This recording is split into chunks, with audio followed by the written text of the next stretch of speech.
The Homeland Security Inspector General is now launching an investigation into the Secret Service's handling of the security at former President Trump's rally. There are still a lot of unanswered questions around how the attempted assassination could happen.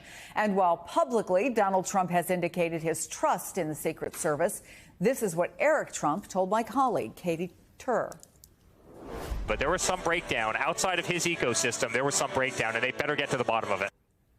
The agency will be briefing both members of the House and Senate in just the next few hours. And Speaker Johnson said just this morning he's creating a task force to investigate.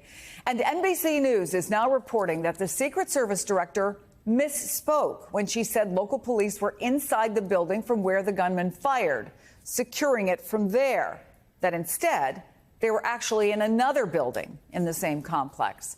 I want to bring in NBC's Tom Winter, also with us, former Secret Service special agent and MSNBC law enforcement analyst, Evie Poumpouras. Tom, in addition to all that new reporting, a lot of it about the numerous investigations looking into this, sure, you guys are unbelievable. You breaking new stuff every hour.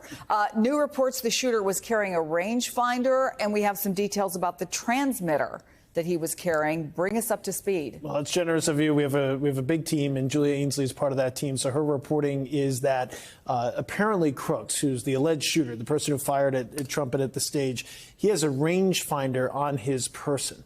And that's one of the things that was picked up by law enforcement and one of the reasons why he was deemed to be suspicious. So just to give people a sense of what that is, picture a set of binoculars. It's very similar to that. And that's something that you would use to determine the distance between where you are and something else is. And there's all sorts of different ones that are out there on the market. Some are used for purposes of shooting. Some are used for purposes of trying to figure out how far you are from the green when you're playing golf. And so there's all sorts of various versions of it. Could it be used, Tom, and is it used? Let's say you're a hunter and you go out and you have a particular type of gun. You know what the range of that gun is, and you want to see where the deer is, how far away. 100% would be the reason for that. And if you were trying to do what he was trying to do that day, it would be helpful on a number of fronts. And don't want to give people a lot of ideas on that. But yeah, it would have been helpful on a number of different ways for him. Our affiliate in Pittsburgh, WPXI, is doing some great reporting. They published some photos last night as part of their evening broadcast. And there was what appears to be a transmitter next to Crooks. And we're told, the senior U.S. law enforcement official, that that's a type of a commercial transmitter for fireworks. So in other words, if you had a big firework array set up and you wanted to set off certain ones at certain times but didn't want to be standing next to a big firework array, that's the type of thing that you would use. Why would it be used here? Well, of course, as we've previously reported, the FBI is now in the record as saying there were rudimentary devices, their words, that were found in the vehicle, probably something along the lines of an incendiary device, so something that would have created fire, smoke, perhaps some minor explosion, not a car bomb, but that's what was found inside of his car. Those are being examined at the FBI's laboratory in Quantico, probably more along the lines of a distraction for law enforcement or to injure law enforcement. It's not something that would have likely have impacted former President Trump on stage, but he might have used it for that. That's the photo that's sitting next to him on the ground. So they might not have known, Evie, what the transmitter was, but surely they recognized what the rangefinder was. In addition to that, you have the head of the Secret Service who is confused, misspoke. We don't know. They're saying she misspoke about even where the security was. What does that mean for the agency at a time when there are so many different investigations that look to be getting underway?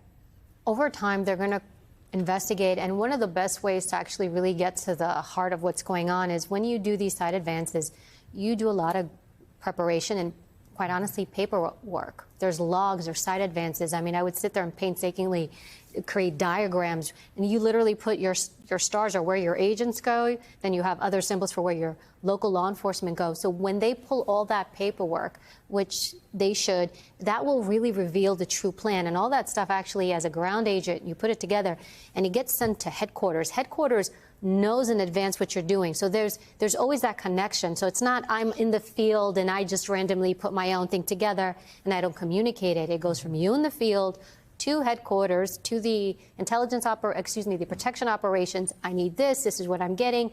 Local PD is giving me X amount of officers, and I build my plan. That's going to reveal a lot. And then based off of that, you can correspond to what actually happened. So if I'm supposed to have a local counter sniper unit on X property or X building, were they actually there? Or did they show up? And I'm not saying that did or did not happen. I'm using this as an example. You want to see what resources were allocated with the plan that was put in place. Now, the other part of what you're saying is communication. Where's the breakdown in communication happening? I suspect because I've done these, you're talking to so many people. There was state police there. There was the Butler County Police there. Maybe there were other law enforcement entities there to supplement. And so when you're dealing with all these entities and it seems like information's coming from this angle, then that angle, then that angle, there might be a funnel. The way this information is being funneled to her is not accurate. But the head of the Secret Service, exactly to your point, would have been able to look at documentation to say at least who should have been there. Yes, absolutely. She should have access to that immediately. But I think the issue is the on-the-ground elements where people were they were supposed to be, how many were designated, and did they actually execute? And look, I've done advances before, especially when there's distance. I would physically go to each point and check them. Your site advance agent, that's the person who's going to know the most. They are the conductor of the whole thing, and that's the person who should be giving information. And that site advance agent's counterparts, their leads. Tom Winter, Evie Poumpouras, we have much more to talk about, but thank you both. A lot going on in that investigation. Hey there, MSNBC fans. I'm Luke Russert, and be sure to join me, Rachel Maddow, Jen Psaki, Lawrence O'Donnell, Steve Kornacki, Joy Reid, and many more September 7th in Brooklyn, MSNBC Live Democracy 2024. Click on the link for ticket information. We will see you there.